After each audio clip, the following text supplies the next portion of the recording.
You said it doesn't look bright? It does. Huh.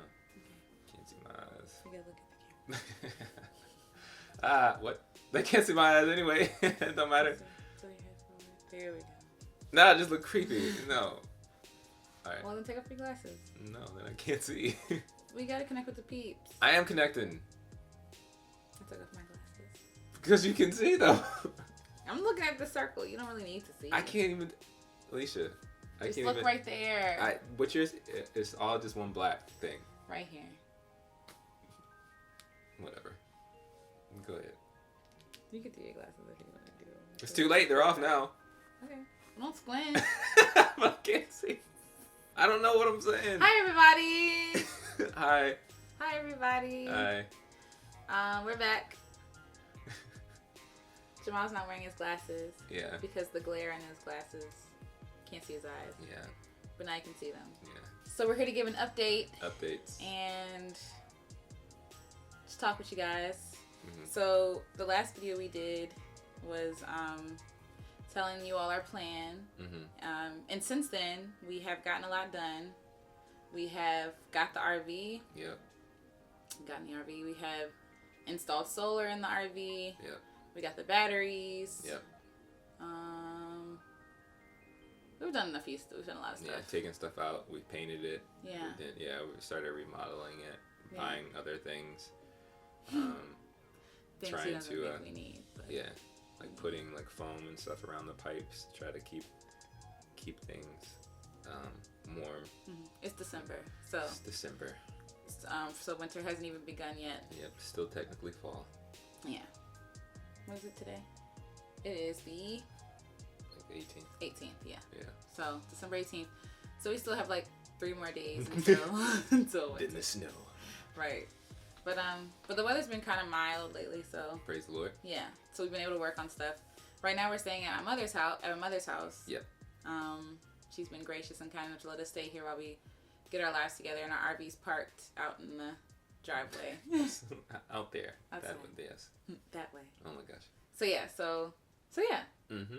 Yeah, so I think today we wanted to talk about and share with you guys, because, since we've gotten the RV, well, really, since we've come up with this plan and this idea, we've had to go through the process of talking to people about it, because that's probably what you should do when you're making like a big step in your life. Bye, guys. Yeah. So, talking to our parents, talking to other family and close friends and stuff like that, and sharing the idea. Something that's come up in those conversations, not in all of them, but in some of those conversations are really about the fears that we could potentially have. And the fears that other people have. Yeah. For us. Yeah, for us embarking on this journey to full-time RVing and traveling around the country. Yes. One of the fears that people have expressed is... Well, of course, one is safety. Safety. Yeah. Safety in the sense that, we're two African-American young people traveling around Trump's America, to put it bluntly. True. Yeah, sorry. But anyways, it's a real concern. Yeah. It's a real concern, especially for like family members and things like that we're going to be out there. And the plan is to travel to national parks and stuff like that with the intentional purpose of bringing more awareness and bringing more color to areas that have been not so colorful. For quite some time. And, the hope is we can encourage other people of color, to go and appreciate the beauty of America, and God's creation more than anything. Sure, it's the United States, but it was God's first. God made it. Yeah, and still is God's, because he owns everything. Yeah. But, so there's that fear of us traveling and dealing with people and going places that aren't necessarily home, or where we are, as we know that we are with a minority, but really being the minority. Yeah. So that concern there is real, and it's genuine and it's honest.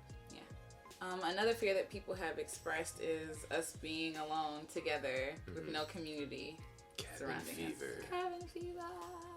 Yeah. And or just getting sick and tired of each other. Yeah. So. That's real too. Yeah.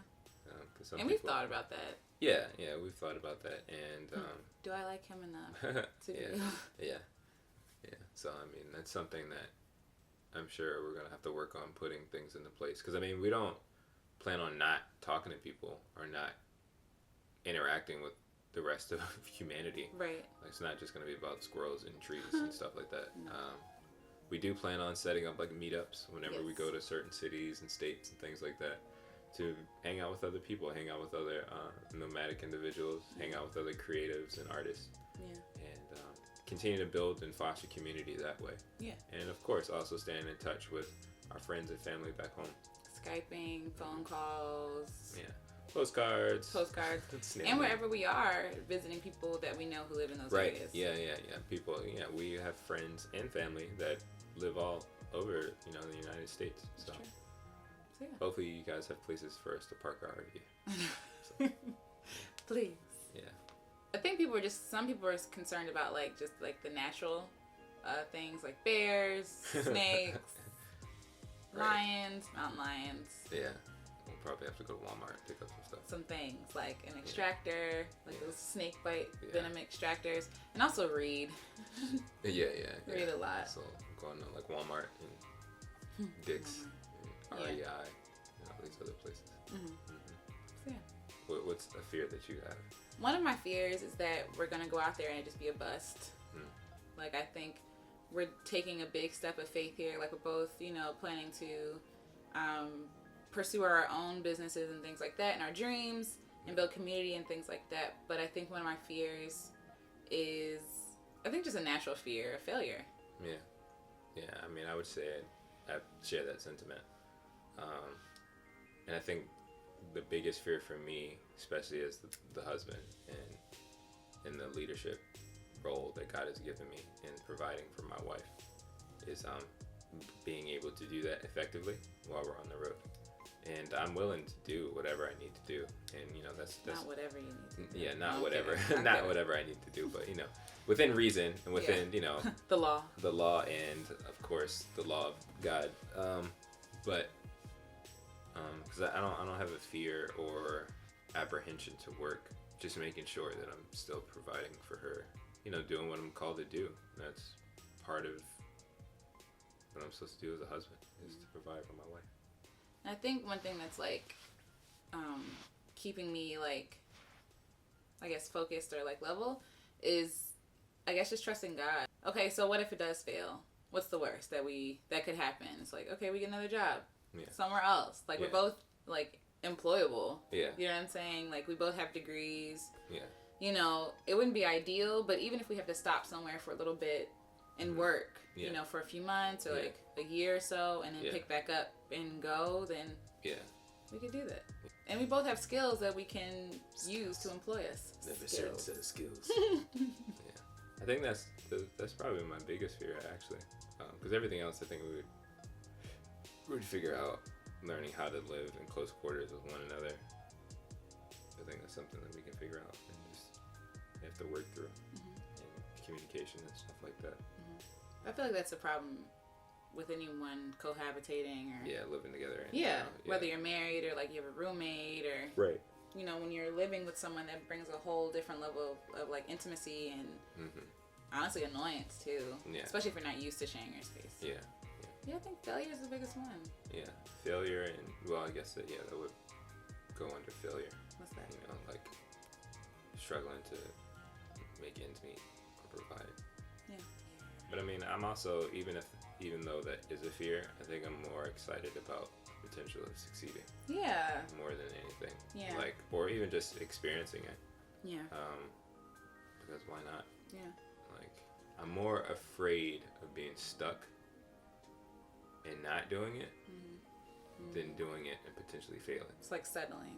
Yeah, I'd rather not settle. Yeah. Because so many people have let their dreams and their hearts and their passions slowly decay because of settling. Yeah. And because of the appeared sense of comfort that comes from the settling. Appearance of comfort. Right. Yeah. Because, people will settle and I do this job or whatever, and they're miserable. Yeah, they're miserable. That's not comfortable. Yeah, that's it's not safe. comfortable. Yeah, like you just, it's not comfortable. Try to quote unquote, that whole idea of like turn that frown upside down. Well, if you take like a smiley face and turn it upside down to do that, your blood's rushing to your head. You know what I'm saying? Like you're, what? I'm trying to do it. No, yeah, but you that's not a comfortable position. Yeah. Now you're putting yourself in an upside down position to try to fake it. And now the only thing that's happening is everything about you is getting all out of whack. Yeah. I don't want to do that. Yeah. Like, if you want to turn your frown upside down, you need to go somewhere else. Not or turn just it. smile. Yeah. Or get in a place where you can smile. can smile. Yeah, and not. Well, let me stand on my head and see what's gonna happen. No. You'll pass out. Right. Exactly. That's not helping you to win. That's not helping you to benefit. Like, that's bad advice. Yeah. And I don't want that for me, and I don't want that for Alicia. I don't want that for anybody, really. Yeah. Like, if you have that desire to change or be in a situation, try to find a way to deal with it, or to accommodate it. That doesn't mean everybody has to quit their jobs and live in an RV. No, that might not be the case. Not everybody has the opportunities of that, because even talking to some of our friends and stuff like that, there are a lot of people like, yeah, I'd wanted to do that. Cool, interested in doing that, but because of the circumstance, they can't do that. But that doesn't mean they shouldn't Pursue it. They shouldn't pursue the desire God has put in their hearts to enjoy life, to find freedom, to live out their destinies and be who God has created them to be. And I think that's the most important part. Like, we've been praying about it. We've been seeking God about our decisions and stuff like that. So far, I haven't gotten a no. There have been obstacles, definitely, but it hasn't been like a blatant no. And I think for me, stepping out, I have to depend on God. Like, I can do all the work I can, but if God doesn't want it to happen, He won't let it happen. Yeah, He'll shut it down. But at the same time, if He's on our side, what do we have to fear? Yeah. You know what I mean? Like, again, getting a job, and right. I think most of the fear of failure is like coming from the views and opinions of other people anyway. Yeah. Because for me, even if we didn't make it across country, us even trying to do it is a success to me. Yeah. Stepping out of what's normal, what's comfortable, and doing something different. Yeah. Yeah. So that would be a success for me. I think that defining what success is important. Yeah, Just trying could be a success. Yeah, that's true. I think one more fear that I have is not really enjoying the journey. Like, even though, I think of course random annoying stuff is going to happen because things break and things are things. Yeah. But like, I think for me, I want to be present, like wherever we are, and actually enjoying the journey and not be so caught up in, even though we have to work, we're still going to be working while we're on the road. Yeah. Not being so caught up in work that we're missing all this like glorious and wondrous fun stuff that's happening around us, and beautiful creations that God made, and working to be able to travel through it but not really appreciate it. Right. And our health. Yeah. We have to like get all our checkups and stuff before we leave, but well, as far as the stuff that other people said, as far as what they said, I think those are rational fears, and some of them are kind of irrational, but rational. But I think we'll cross that bridge when we get there. Yeah. We'll read up on how to deal with snakes. Yeah. Hopefully we'll have cell signal and then access to a hospital or whatever. But I think we'll try to be as safe as we can when it comes to the animals and learn as we go. Yeah. Sure, we can read up on things. Yeah, most definitely. Google has all the answers. Yeah, or at least a lot of them. Yeah. So we're just gonna work hard and trust God.